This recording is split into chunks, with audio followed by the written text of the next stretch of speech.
Allah ciptakan Mr. Mulyono itu untuk nguji iman kita. Akhirnya bangkit semangat jihad umat Islam di Indonesia. Jadi ono hikmah itu, ada hikmahnya. Nah kalau kita tidak ada Budi, tidak ada Mr. Mulyono, tidur umat Islam, nggak bangkit semangat jihadnya, ya kan? Ada hikmahnya ternyata. Jadi Allah ciptakan itu, Allah ada hikmahnya. Tapi akhirnya terbongkar. Alhamdulillah Bu, Allah selamatkan Indonesia. Nggak sampai 3. Nah kalau 3 periode ibu-ibu, ya Allah, saya beberapa waktu yang lalu saya dipanggil oleh mantan Panglima TNI, Pak Jenderal Purnawirawan Gatot Nurmantio, di sebuah hotel di Surabaya. Ya Allah, sampai berkasnya itu diserahkan pada saya simpan baik-baik gitu. Sampai saya sudah diwanti-wanti sama Jenderal Purnawirawan Gatot Nurmantio, Ustadz jangan disampaikan ke publik. Yang disampaikan ke publik itu hanya globalnya saja, jangan sampai rinci, karena itu rahasia negara. Bu, sampai di rumah saya nangis, Bu. Kalau ini qadarullah, sudah Allah gagalkan. Kalau itu jadi 3 periode, Bu, ya Allah, saya terus membayangkan sampai saya di rumah itu nangis. Ya Allah, kira-kira anak cucu kami ini masih bisa mentauhidkan Engkau, ya Allah. Kenapa, Bu? Ternyata ketika kehidupan sekuler itu sampai 3 periode itu jadi, kehidupan sekulernya kafah, itu artinya entry point, pintu masuk kebangkitan komunis. Indonesia akan dijadikan negara komunis. Alhamdulillah, makar Allah lebih dahsyat. Nggak jadi. Allah masih menyelamatkan umat Islam Indonesia. Ya, ngeri, Bu, ngeri. Saya baca rinciannya itu, ya Allah, itu strategi, Bu. 2024, 2029 sudah strateginya sudah disiapkan. Tapi kan umat Islam nggak tahu, Bu. Tenang-tenang saja.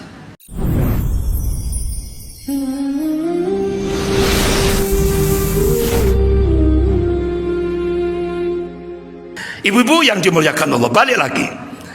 Jadi ketika kita, ini dia,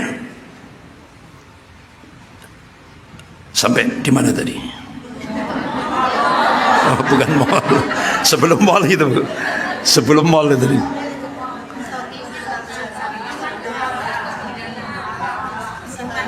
Ya, iman bertambah dan berkurang, ya kan? Ya kan? Nah, ibu-ibu yang dimuliakan Allah, kita balik lagi ke setelah kita benar-benar kita jadi mukmin yang hak, ya, ternyata al-bara gitu. Al-bara, baru ingat, Bu, astagfirullah, mohon maaf, jadi nyelonongnya terlalu banyak. Jadi ibu-ibu, al-bara berarti Allah memberikan penegasan putus terhadap orang-orang kafir dan orang-orang musyrik. Ini dalam aspek akidah. Jangan negatif dulu, Bu, ya. Jangan negatif thinking. Ini aspek akidah. Kenapa? Karena Allah sudah memberikan, Allah dan Rasulnya sudah memberikan konsep. Masuk wilayah akidah, kita diberikan konsep lakum dinukum waliyadin. Bagimu agamamu, bagiku agamaku. Tegas, tidak ada gray, tidak ada abu-abu. Itu sudah, ya kan? Ibu-ibu yang dimuliakan Allah. Nah, barak kepada orang-orang kafir dan orang-orang musyrik. Putus, Bu. Siap kira-kira kita? Siap dalam aspek akidah, lakum dinukum waliyadin. Tapi ternyata ibu-ibu di lapangan, saya nggak membicarakan di sini, sono jauh, yang paling jauh nun, yang di sono nun jauh di sana. Jadi ternyata ibu-ibu yang dimuliakan Allah, tidak hanya tasabuh, tidak hanya niru-niru, tapi sudah sampai masuk pada ittibaul kuffar, ngikuti orang kafir. Bagaimana ngikuti orang kafir itu? Polisosbud, ideologi, politik, sosial, budaya. Ini. Ya Allah, ternyata Bu, ketika kita muhasabah, introspeksi diri, karena kita diperintah oleh Allah untuk melakukan muhasabah, ya kan? Ya ayyuhalladzina amanu taqullaha wal tandur nafsum ma qaddamat lighad. Hai orang-orang yang beriman, takutlah kepada Allah, dan setiap diri memperhatikan apa yang dipersiapkan untuk esok, akhirat, bukan untuk dunia. Nah itu. Ya Allah, ternyata ibu-ibu tidak hanya sekedar tasabuh, niru-niru, tapi sudah ittiba, mulai dari ideologi. Hampir 10 tahun umat Islam se-Indonesia dipaksa untuk hidup dalam kehidupan sekuler. Sekuler artinya agama dipisah dalam kehidupan berbangsa dan bernegara. Agamanya sebatas privasi, pribadi. Akhirnya apa yang terjadi? Ini yang pertama, tata sosial kita, ya Allah, umat Islam diadu domba. Biayanya 20 triliun untuk mengadu domba umat Islam. Ini ngeri kita. Kiai diadu domba dengan habaib, PBNU diadu domba dengan PKB, sampai di media sosial itu siap perang sesama. Muhammadiyah dengan Salafi, ormas dengan ormas, ya. Ngeri kita Bu. Padahal kita sudah diingatkan oleh Allah, wa'tasimu bihablillahi jami'a wa la tafarraqu. Hendaklah kalian semuanya berpegang pada tali agama Allah, wa la tafarraqu, jangan kalian berpecah belah, jangan kalian bercerai-berai. Bahkan Rasulullah memberikan wasiat. Qala Rasulullah sallallahu alaihi wasallam, al jama'atu rahmatun wal furqah adzabun. Bersatu itu rahmat, berpecah itu adalah adab. Ini hadis sahih rawahu Ahmad. Tapi umat Islam di Indonesia dipaksa untuk hidup sekuler, isinya adu domba. Biayanya 20 triliun, bukan miliar, triliun. Habis itu budayanya hedonis, masa bodoh terhadap aturan syariat, sudah saya sampaikan tadi. Budaya-budaya syirik. Tidak hanya itu, hidupnya yang remaja disibukkan dengan game online, yang dewasanya disibukkan dengan judi online, yang orang tuanya disibukkan dengan pinjaman online. Coba Bu, dirusak dengan kehidupan sekuler ini. Dia masa bodoh terhadap aturan syariat, hedonis. Pendidikannya diarahkan pada materialistik, ya kan? Nek wis lulus golek bojo sing ayu, nek iso kerja sing gajine dhuwur, ya. Materialisme. Jarang sekali pendidikan di Indonesia sekarang yang mengajak anak didiknya untuk al-khauf minallah, takut kepada itu. Cuma pesantren, cuma pesantren yang ngajak untuk takut kepada Allah. Pendidikan nasional, pendidikan umum kering dari itu tadi, al-khauf minallah. Politiknya oportunis, masa bodoh terhadap nilai, sehingga wajib berpolitik dengan curang, secara terstruktur, sistematis dan masif sekali. Agamanya sinkretistik tadi itu, kita dipaksa menerima agama baru tadi, ya kan? Nah ibu-ibu, kehidupan sekuler inilah yang 10 tahun kemarin itu, ya Allah, ngenes umat Islam itu. Umat Islam jadi tamu di rumahnya sendiri, tidak bisa jadi tuan rumah di rumahnya sendiri. Alhamdulillah, wa makar Allah wallahu khairul makirin. Mereka membuat makar, tapi Allah balas makar mereka, dan Allah sebaik-baik pembuat makar. Ternyata ketika muncul statement, ya kan, siapa yang diutus ke Bude untuk memperpanjang 3 periode, ya kan? Langsung Mr. Mulyono, saya tidak, itu bohong gitu. Nggak taunya akhirnya terbongkar. Mr. Mulyono minta bantuan Ahok kepada Bude untuk tambah 3 periode. Nah, ibu-ibu yang dimuliakan Allah, alhamdulillah gagal. Gagal 3 periode ini. Gagalnya artinya apa, Bu? Ternyata Bude masih di hatinya masih dipelihara sama Allah. Makanya kemarin umroh ya. Mudah-mudahan dapat hidayah. Amin ya rabbal alamin. Makanya sempat saya ditanya oleh ibu-ibu di lereng-lereng gunung itu, Ustaz, kok gak mati-mati Bude? Akhirnya saya jawab, ibu-ibu, dengan adanya Allah ciptakan Bude, itu ladang jihad bagi kita.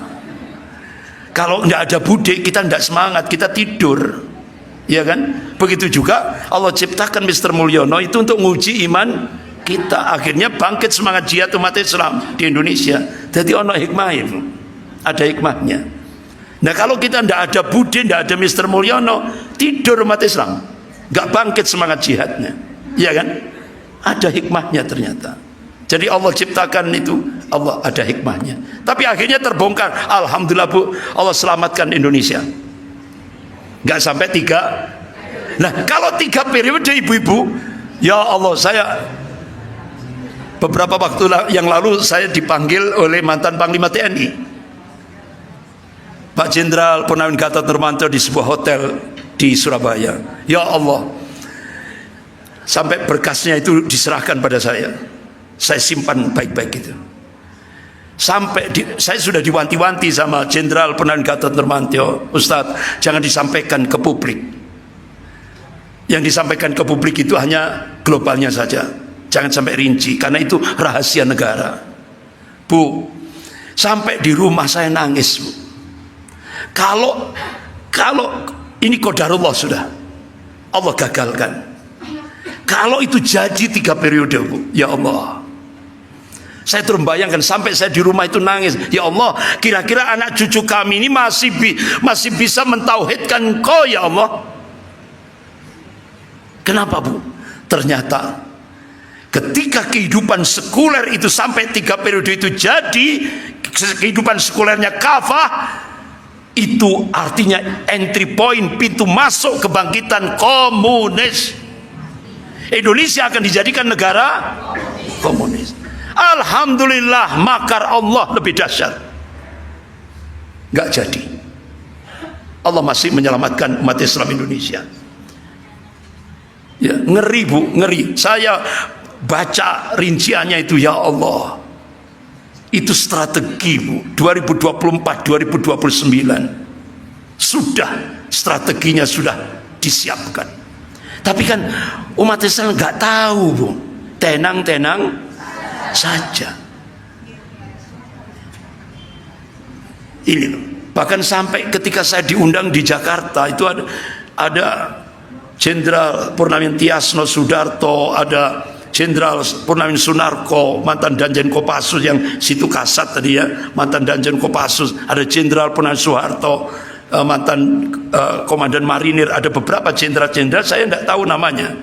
Di samping kanan saya ada Kolonel Purnawirawan Sugeng Waras. Ustadz, sekarang di Indonesia, masih yang lalu 10 tahun yang lalu itu loh, Bu, Indonesia sudah terjadi 3 peperangan sekaligus. Perang asimetris, proxy war, dan perang neokortek war. Nah, kita kan tidak tahu 10 tahun kemarin itu sudah terjadi 3 peperangan sekaligus. Nah, ibu kan tenang-tenang saja, masih bisa taklim, masih bisa ke pasar, masih bersama cucu, anak, ya kan? Ternyata, Bu, jenderal-jenderal itu, ya Allah Ustaz, ini ngeri Ustaz, Indonesia ngeri, Bu. Tapi nggak usah saya sampaikan, ibu tambah mumet nanti. tambah mumet. Ya itulah. Nah, ibu-ibu, jadi ternyata ibu-ibu, ya Allah, itu tadi ittiba'ul kufar itu contoh itu tadi, ngikuti orang kafir dalam aspek ideologi, politik, sosial, budaya. Sosialnya apa kira-kira, Bu? Ya contoh ibu-ibu, ketika kita menikahkan anak kita, ya kan, menikahkan anak kita itu kita pakai budaya Islam apa budaya Barat? Campuran ya Bu, ada budaya Hindu, ada budaya Barat. Kalau budaya Barat tanpa kursi, ya kan, tanpa kursi. Kalau walimah itu loh, resepsi tanpa kursi, itu pakai budaya Nasrani, ikut Nasrani. Terus habis itu pakai budaya Hindu, ngijek telur, mandi, kembang, mayang, macam-macam. Jadi kolaborasi antara Kristiani, Hindu, kejawen, ya kan, campur aduk, ya kan. Padahal kita sudah itu tadi, ati Allah wa ati Rasul. Belum lagi ikhtilat, percampuran antara laki dan perempuan. Ya Allah. Sudah Bu, nggak usah saya tambah sumpah nanti. Jadi ternyata berat Bu, ati Allah wa ati Rasul, berat. Nah ibu-ibu, apa sih fadilahnya, keutamaannya ketika kita sudah memberikan wala, loyalitas kepada Allah, Rasul dan orang mukmin? Ketika kita barok, putus dalam aspek akidah kepada orang kafir dan orang musyrik, apa fadilahnya, keutamaannya apa? Rasulullah bersabda, qala Rasulullah sallallahu alaihi wasallam, man ahabba fillah, barang siapa yang mencintai karena Allah, wa wala fillah, man ahabba fillah, barang siapa yang mencintai karena Allah, wa abghadha fillah, dan membenci karena Allah, wa wala fillah, dan memberikan wala, loyalitas karena Allah, wa ada fillah, dan memusuhi karena Allah, fa innama tunalu wilayatullah bidzalik, maka sesungguhnya kewalian Allah, kecintaan Allah itu baru bisa kita dapatkan ketika kita mengamalkan al-wala wal bara.